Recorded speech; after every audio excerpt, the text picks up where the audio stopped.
Hi, and welcome. You're listening to the X22 Report. My name is Dave, and this is episode 594, and today's date is February 17th, 2015, and the title of this episode is Ukraine Violates Ceasefire, Army is Disintegrating, Is There Another Coup Being Planned?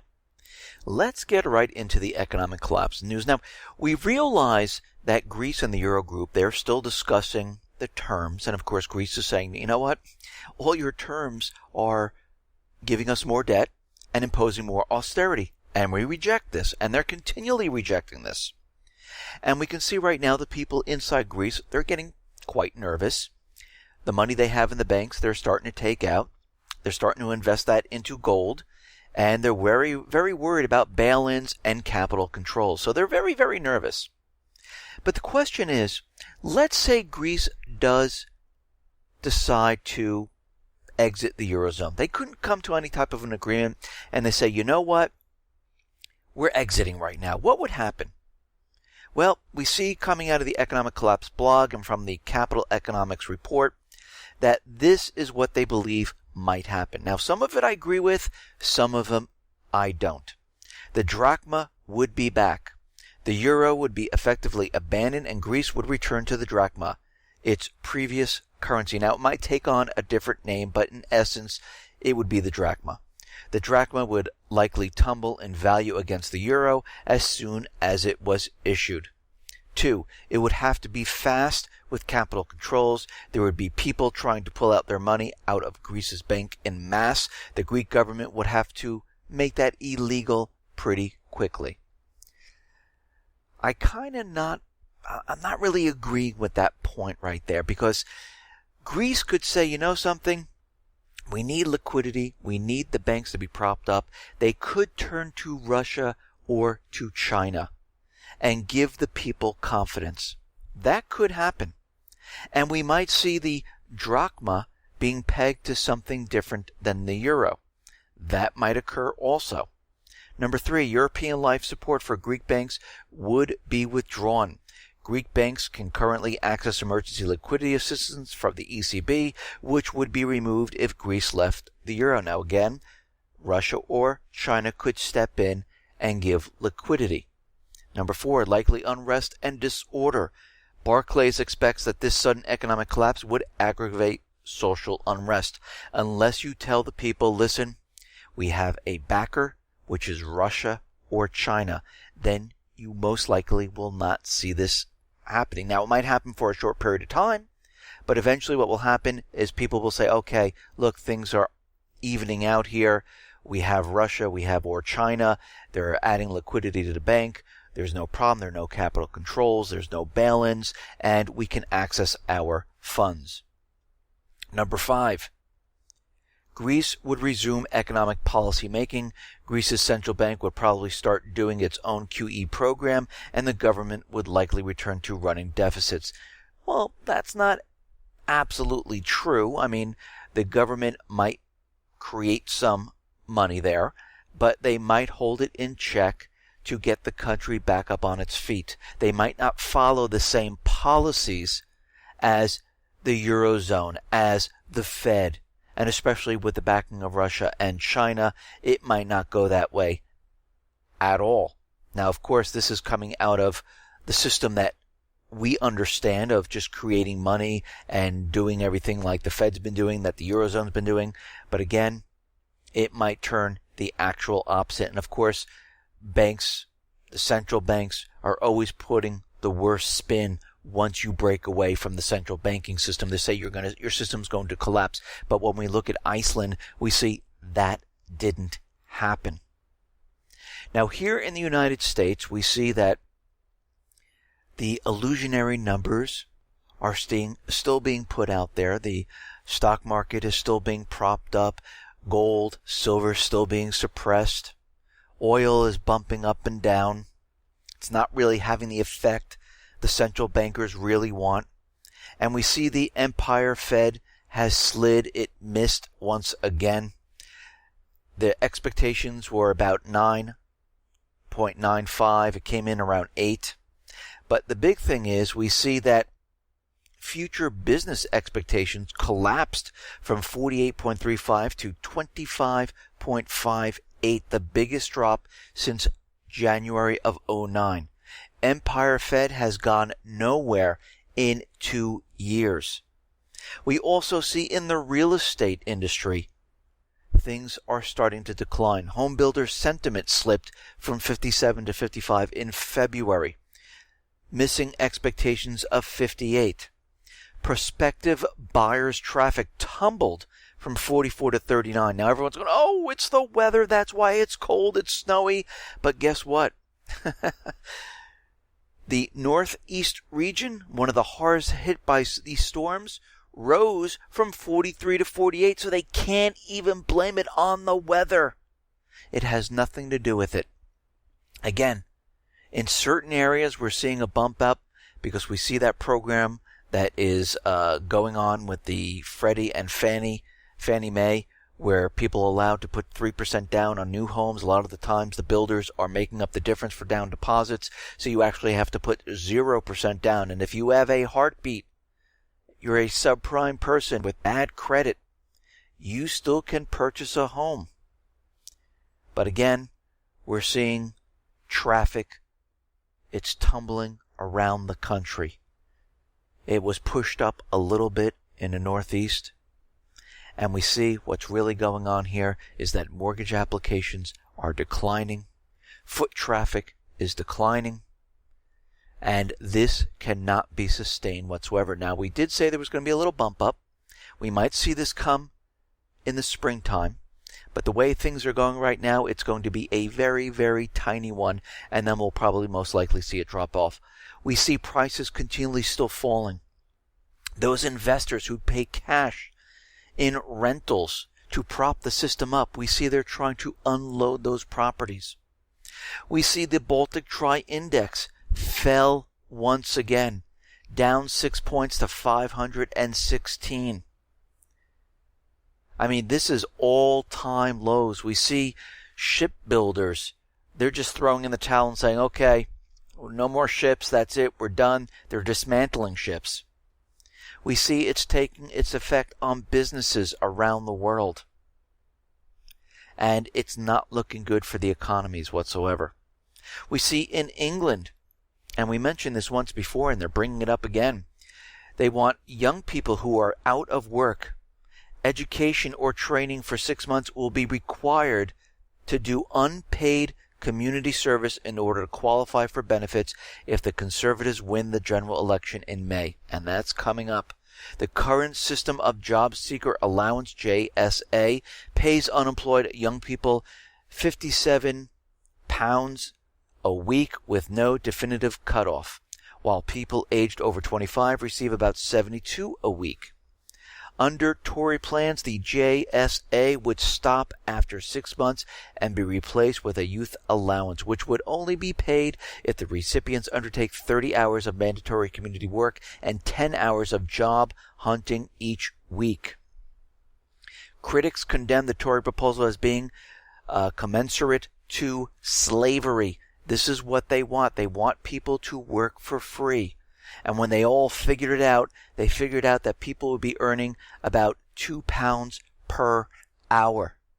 Slave labor is back. This is what they're pushing. They're also doing it here in the United States, where they want people to, after college, work in companies for free, to boost their resume, to show people they can work. And, work 1-2 years with no pay whatsoever. Slave labor. How are these people going to pay for their student loans? How are these people going to pay for their bus ticket, their train ticket, their car, their fuel? It is going to be very difficult. But again, corporations don't care. They all know there are no jobs out there. This is why they're pushing this. Yeah, there's a job if you like to work for free. No problem. We have all the work you could ever want. Oh, wait, you want pay? Forget it. We're not paying you whatsoever. There is no jobs. Now, Russia and China, They plan to extend their strategic partnership in finance, aviation, and space, as well as improve trade and economic cooperation. In February, Russia and China agreed to cooperate on a satellite navigation system.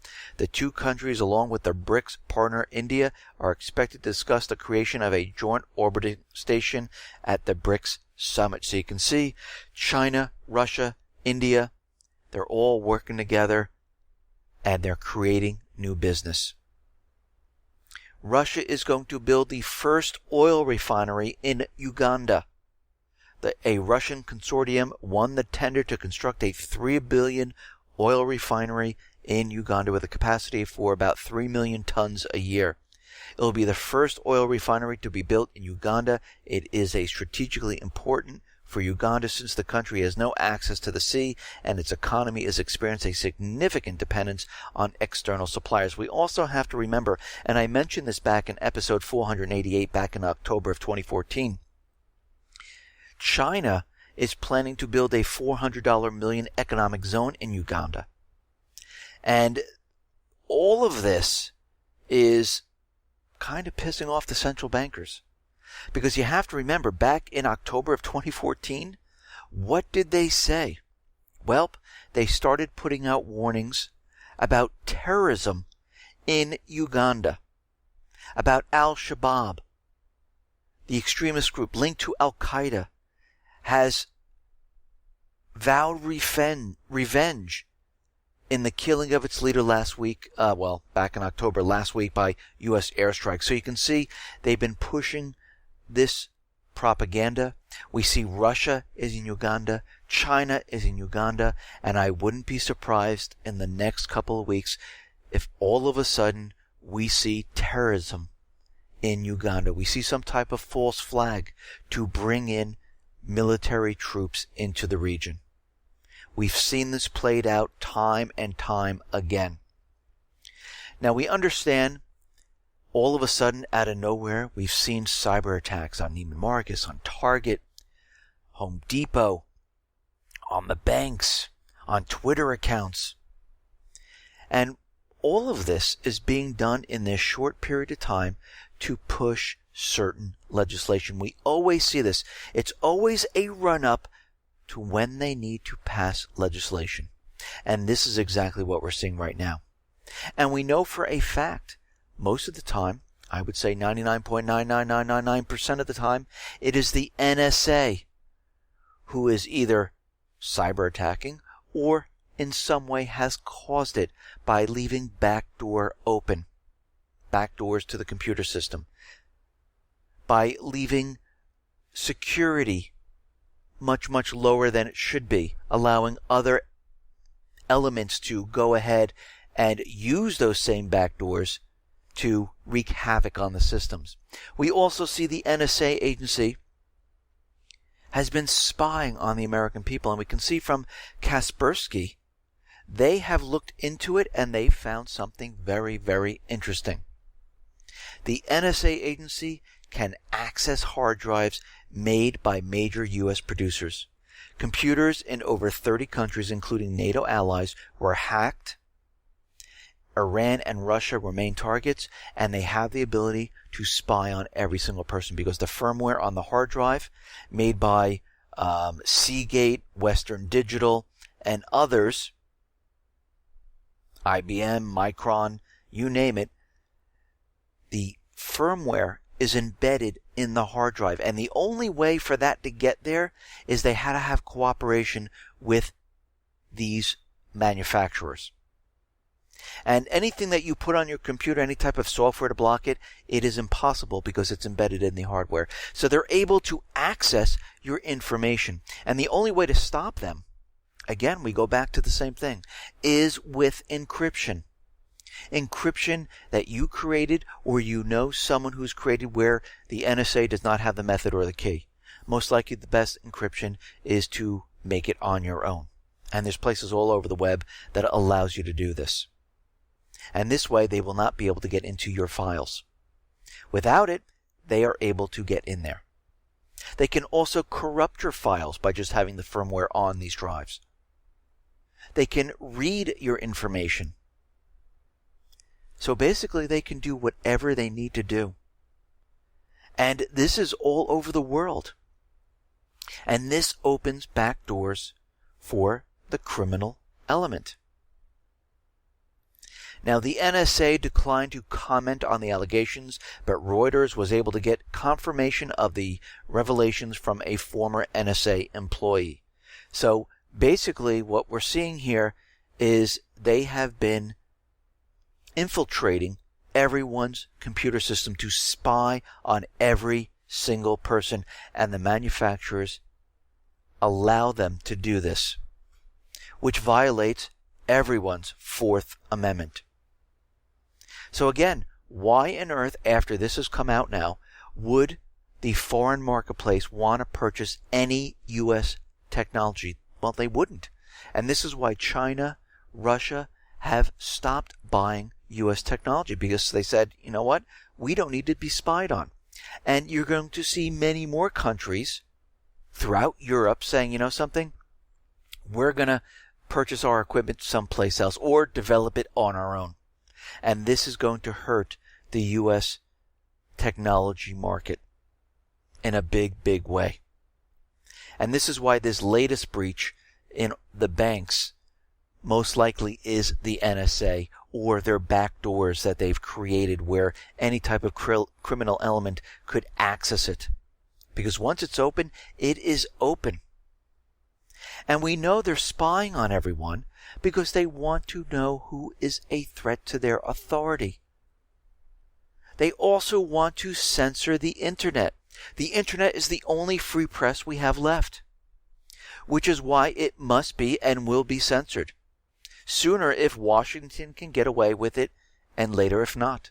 The tactics are predictable. First, hate speech will be banned. The government will tell us who we can hate and whom we cannot. Hatred will be vaguely defined so that one will never be sure when one is engaging in it, and since it will be prosecutable, one will have to be very careful. And they'll say, we have to lock down the internet because of hate speech. It's not protected by the First Amendment. And of course, these are the reasons they give, and we know it is not true. All speech is free speech. You can't decide which is and which isn't. It doesn't work that way. Because again, who makes that decision? So everyone has the right to free speech, no matter if it's hateful or not, and people decide, you know what, I'm not going to listen to that. That's your right. That's your ability to say, you know what, I'm not listening. Just like you have the right and the ability to shut off the corporate media, or me, to say, you know what, I'm not listening anymore. And if more and more people do this, guess what? Advertisers and sponsors say, you know what, we're not placing our money with this show. And guess what? It disappears. People are not listening anymore. Or they say, what's going on here? What's wrong? Why aren't people listening? Maybe it's because we're telling lies, using propaganda, and not telling the truth and what's really going on around the world. And we can see that Obama right now has put forth his executive order, a draconian executive order to share information from all the companies. And this has nothing to do with cyber attacks. This has nothing to do with protecting you. This has to do with getting your information, period. Because look what they have set up now, and they cannot stop anything if you believe the story that the corporate media and the government's trying to put out there that we're being cyber attacked. Basically, if that story is true and we're going with that theme, guess what? They can't stop anybody. But we know for a fact it's an inside job, and they're pushing their agenda very hard to get legislation through.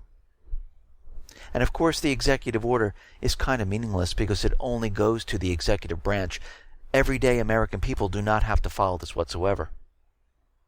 So really, it has nothing to do with us. It has to do with agencies along with the executive branch. But even so, it's still unconstitutional for certain executive orders.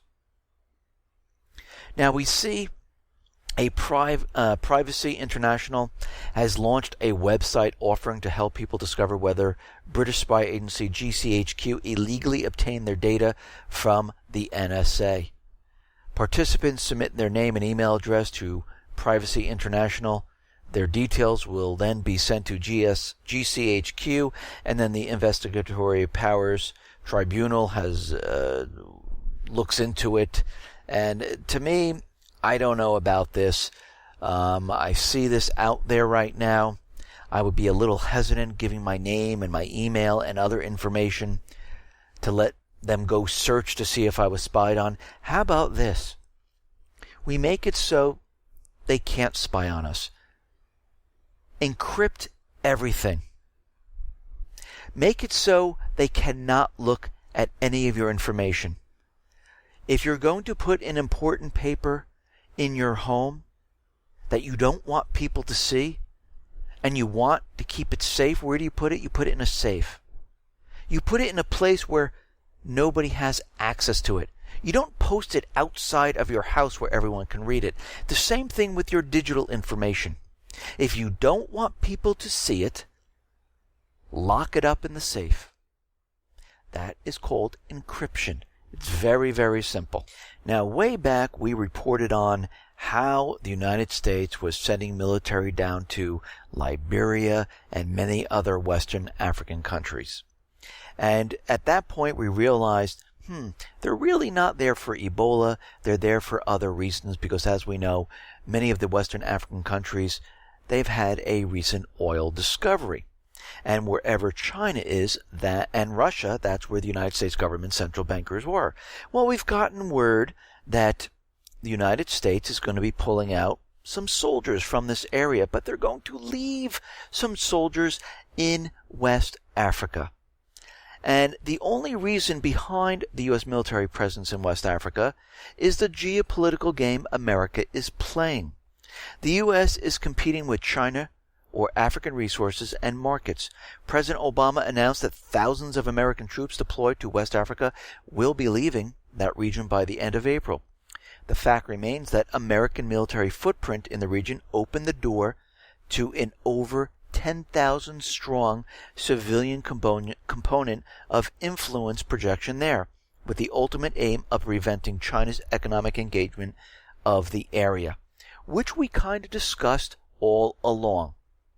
This brings us to the unreported reality of what's being left behind in West Africa. UN Coordinator David Nabarro said that there are currently 10,000 American civilians left in the region and that they hope that they will continue to be engaged and to provide cash and material and elements until the thing is finished.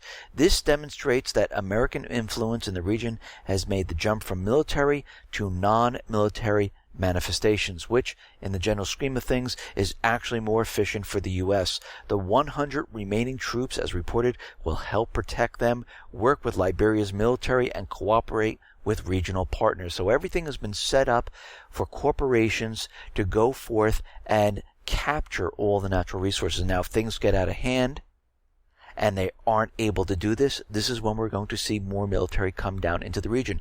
They've left 100 soldiers. Everything has been set up. They're there to protect them. And if it doesn't go the way it's supposed to go, guess what? The military will be back. There will be a terror alert in this area. But again, we knew this was done because of what is going on in West Africa and all the discoveries that they have found. So we can see right now this whole Ebola thing, which is dying down at this point, was done on purpose for a specific reason to get into all of these countries. And this is exactly what has happened. Now, we understand the U.S. was behind a plot to overthrow the Venezuelan government, to have a regime change, and we see that Britain and Canada were co-conspirators in the latest plot to topple the Venezuelan government. Venezuelan authorities identified U.S. Embassy personnel involved, so were a Royal Canadian Mounted Police official and UK Diplomatic Corps member. Now again, Venezuela has a lot of oil. They would love to get into this country, put them on the U.S. dollar, set up a central bank to prop up the dollar. They've been doing this all around the world, and they're going to continue to do it until the entire system collapses and we go off to war. Now, German TV channel got caught with a Ukraine war lie, just like Senator Inhofe with his pictures of Russian tanks. The German federal television channel ZDF got into trouble recently after a citizens media monitoring group called them out over a false reporting on the presence of Russian tanks in eastern Ukraine. A German media monitoring organization has filed a complaint against the federal channel ZDF over false reporting on the situation. The segment, which described the alleged of Russian tanks and missile systems in eastern Ukraine, featured a photo with the caption, "Russian armored vehicles move through Lugansk region, February 12, 2015. The problem is that the image in question was actually taken 7 years earlier in 2009 in South Ossetia, and it was not in Ukraine. So we can see the same thing is happening over and over again. They're getting caught. They're using the photos. And again, it's the same thing that happened here in the United States. It's happening on the corporate media. They're trying to push this agenda that, yes, Russia is in Ukraine and we have photos, but they don't have photos. They don't even have satellite images they can show everyone. And this turned out to be a problem, and this is why they're faking it all, to try to convince everyone, but they're continually getting caught.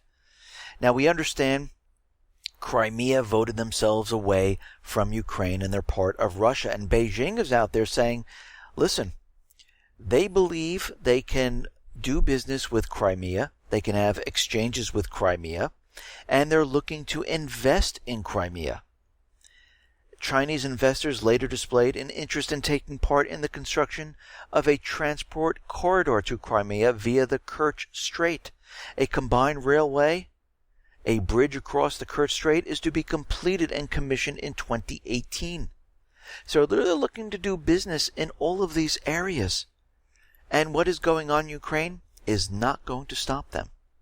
Now, it looks like that draft resolution in the UN Security Council was passed. It has voted on, and it was approved. And basically right now, Russia's envoy to the UN, Vitaly Churkin, expressed gratitude for the support for others and said that Moscow would aid in full the realization of the agreement. But what we see in Ukraine, that things are kind of deteriorating. The battle is still being fought. Kiev is continually shelling the Donetsk area. They're not pulling back their heavy artillery. We see the Ukraine's GDP has dropped by 5.5%. It collapsed by 15.2% back in 2014. And we can see that the economy is struggling at this point. It is not getting better. It's collapsing. It's imploding. So what is Kiev doing at this point? Well, they're looking around and they're saying, we need to get this war really moving forward. We need to start something. And we can't let the corporate media in the country. So what they're doing right now is they're saying they're going to suspend accreditation of Russian journalists in Ukraine. They've already kicked them out. They don't want them around because they don't want them knowing what's going on there. They don't want these pictures showing up saying, this was a fake, that's phony, this is propaganda. And the only way to do this is to lock it down and put out your own propaganda. And this is what Ukraine is doing right now. Now, we see the Donetsk people, they're calling out and they're saying, listen, we will remove our artillery, but we are only going to do this if Ukraine stops the shelling. If they do not stop firing upon us, we are not going to remove our artillery. Period. That's it. Which I kind of agree with. We also see that there are still foreign troops inside of Ukraine. Canada has troops there. Poland has troops there. Croatia has troops there. And the U.S., we know there are advisors on the ground training Ukrainian troops. Now, according to the Minsk II agreement, these troops need to leave the area or they're in violation of the Minsk agreement. Now, we're going to have to watch this carefully to see if they actually leave the area. And we understand that the United States is already bringing in weapons into Ukraine, of course covertly. And they're trying to make it legal where it's out in the open, and this is why they passed the legislation to bring lethal weapons into Ukraine. Of course, the president hasn't decided if he's going to provide these lethal weapons. Well, most likely he will, because Ukraine right now has already compiled a list of the necessary military equipment, including weapons which are lethal, like the Javelin anti-tank missile, small arms and munitions to Ukraine. So they've compiled a list. It's been delivered to the government, who hasn't made a decision on what they're going to send, even though they're sending weapons covertly. President Putin was out there saying, yeah, according to our data, weapons are already being supplied to Kiev. And he also said that, listen, it doesn't matter. You can supply them with weapons. You can give them all this defensive weapons, lethal weapons. It doesn't matter. Because the vast majority of the soldiers serving in the Ukrainian army, they have no motivation. They're drafted. They don't want to be there. They don't want to be away from their family firing on their own people. It makes no sense. Most of the people who try to desert, they're either put in prison or they can be executed, fired upon. And we know they're pushing them forward to fight. And if they try to retreat, they're fired upon. So we can see right now, the armed forces, the troops are saying, you know something? We really don't want this right now. And we can see that the leaders of Kiev, who are under the central bank control, they are pushing their agenda. I mean, we have a Ukrainian MP has issued an outrageous threat against Crimea and threatened to torch its population. The military pro-Ukrainian battalion leader, Yuri Bereza, has promised to burn down Crimea with all of its residents if needed. And like I said before, they will go after the southeastern region and then turn their entire force towards Crimea. Will it get that far? Most likely not, because most of the army is made up of conscripts. The draft program, they're trying to get women, men, and it is not going well. Actually, the army is disintegrating, and it's not looking good at this point. Now, we understand the U.S., Europe, they're continually using propaganda to convince people that Russia has invaded Ukraine. And we know in the past, the Russian authorities have given permission for the U.S., Ukraine, Poland, other countries to fly over their borders using the Open Sky Treaty to show that there is not a buildup. We had an NBC crew that drove up and down the border 1,200 miles last time this was going on to prove that Russia did not have troop buildup, and they saw absolutely nothing. Well, what's happening right now is the Dutch military representatives will hold inspections in Russia's southern region of Rostov between February 17th and the 20th to assess if there are any active military activities in the area. The department said this would be the last inspection of Russian territory by foreign military for 2015 and will cover approximately 18,000 square kilometers. That's about 7,000 square miles in the southern region. Turkish experts will also conduct an investigation to determine whether Russian armed forces are taking part in military action. This is the third inspection of this type for the year 2015, and we're in the month of February. So right now we see Russia does not have troops on the border. We see Russia does not have troops in Ukraine. Not what they're talking about. They're talking about 5,000, 10,000 soldiers with 500 tanks. And of course they can never give us proof that they're in there. There's no satellite imagery, and we know there's a satellite right above the entire country taking pictures, looking for things, and they cannot find it. So they need to use propaganda. And of course, every time they do give us a satellite image, it is that black and white, fuzzy, throwback satellite image from the 70s. They're not giving that full color 3D where they can zoom right in on an insignia to show us that, yes, this is Russian. They can't do that because they do not have it. Now, what's very interesting is that we're getting reports that Poreshenko and members of the parliament have taken their families abroad. The political elite since last month actively moved their families to Europe and other prosperous regions. According to information, they flew from Paris to the United States. Poreshenko finally lost the confidence of the citizens of the country, and he decided to take his family and fly them out of the country to the United States. And we can see right now that the citizens of Ukraine have had just about enough of the central bankers and Poreshenko, because they went and discussed a ceasefire plan. Kiev is not abiding by it, and when you take a look at the country, it is collapsing. People have barely enough heat to survive, enough food. The currency is worth nothing.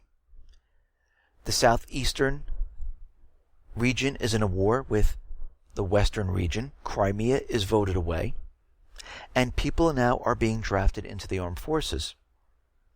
And we can see from these two different places where it's RT Dutch, which it's coming out of, and also, I'm going to try to pronounce this, Verishiya.ru, which is a Russian website, two different sources, showing us that something is going on. And then we have to do a flashback back to episode 573. This was January 23rd, 2015, where a Ukrainian politician said that there's an armed coup against Poreshenko that is coming.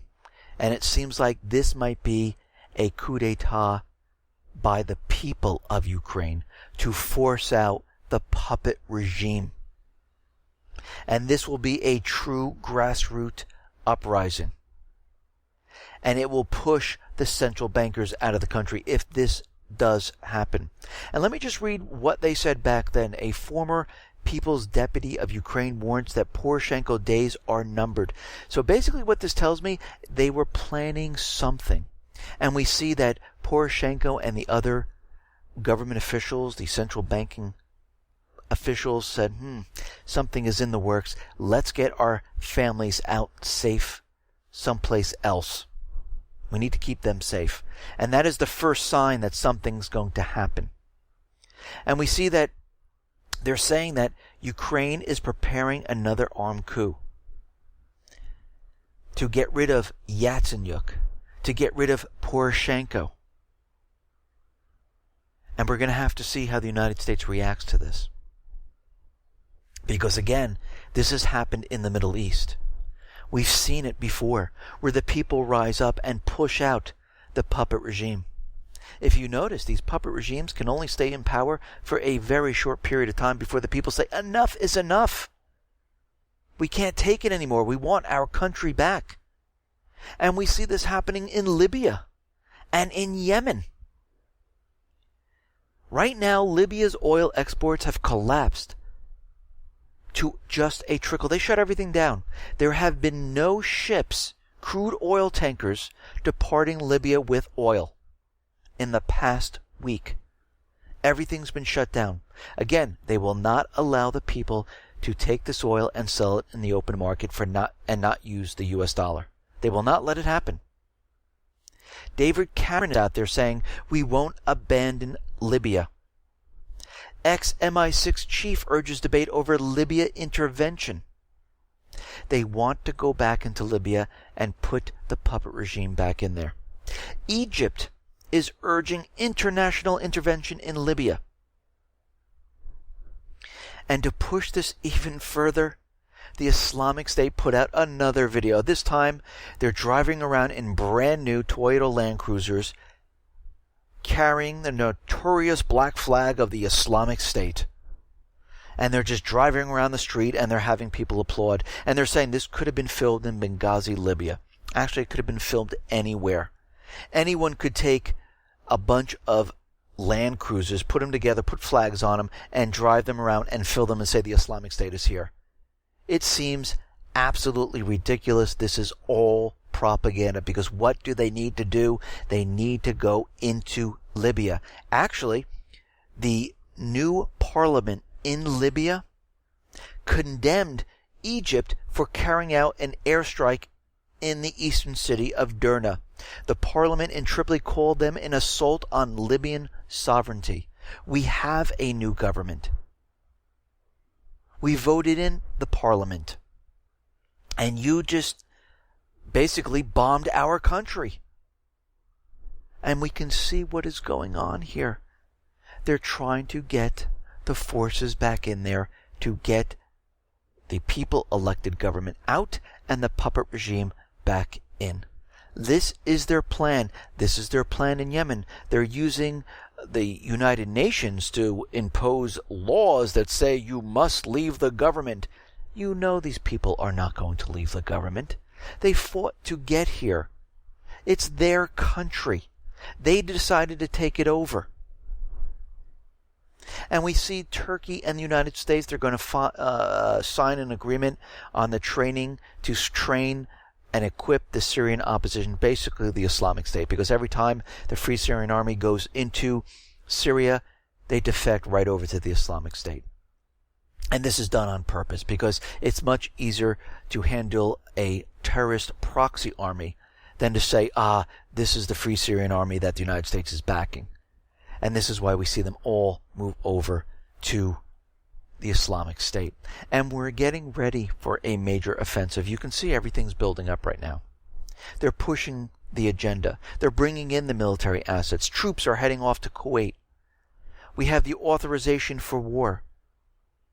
And we're going to see many different things happen to try to push the authorization for war. If they see it's teetering towards not going for it, all of a sudden we'll see something happen in the Middle East where the Islamic State will attack another base, or they'll capture planes and they'll be making bombing runs in Iraq. They'll do something to push the authorization forward. They might even go as far to have a false flag here in the United States to say, they're here in the United States and they just set off a dirty nuke, a chemical weapon, biological weapon in one of the cities, just to get the legislation passed. Now, I found something very interesting in Natural News, and I wanted to read it to everybody. I miss America. And I'm going to read it through, and it really rings true of what happened to our country here. I miss the America where surveillance efforts were focused on foreign enemies rather than domestic citizens. I miss the America where citizens respected local cops as peace officers, and local cops existed to protect and serve. I miss the America where veterans were honored and celebrated rather than condemned and medically neglected. I miss the America where openly pledging your allegiance to the United States Constitution did not result in your name being added to the FBI watch list. I miss the America where television news actually resembled the truth and wasn't just a White House propaganda racket disguised as news. I miss the America where newly sworn-in government representatives didn't violate the Constitution the very next day after swearing allegiance to it. I miss the America where members of Congress actually read legislation before passing it. I miss the America where federal regulators used to limit the power of globalist corporations rather than conspiring with them to expand their power over the people. I miss the America where the Attorney General wasn't a gun-running criminal thug who tried to cause gun violence in America in order to destroy the Second Amendment. I miss the America where the president didn't believe he was a dictator and didn't use executive orders to dictate his illegal policies to the country. I miss the America where being thought of as a patriot was a badge of honor, not an accusation of being a domestic terrorist. I miss the America where paying with cash didn't get you reported to the FBI as a suspicious individual. I miss the America where the FBI actually tried to prevent crime instead of spending most of its time dreaming up fabricated terror plots to pawn off on street drunks and homeless drug addicts so it could catch terrorists in the act. I miss the America where taking pictures of government buildings in a public space didn't cause you to be immediately surrounded by armed government goons accusing you of domestic terrorism activities. I miss the America where cops didn't pull you over and seize all your cash under outlandish interpretations of civil forfeiture laws. I miss the America where your vote actually counted and where elections were systematically rigged by black box electronic voting machines. I miss the America where real truth-telling journalism was celebrated rather than condemned. Most of all, I miss the America where good, honest, hard-working, truth-telling citizens didn't have to live in constant fear of being accused, arrested, imprisoned, fined, or terrorized by their own government. God bless the America we used to have. May God help us once again restore it. Listen, everyone. Thanks a lot for listening. Be well, be safe, and especially be prepared. Thanks a lot.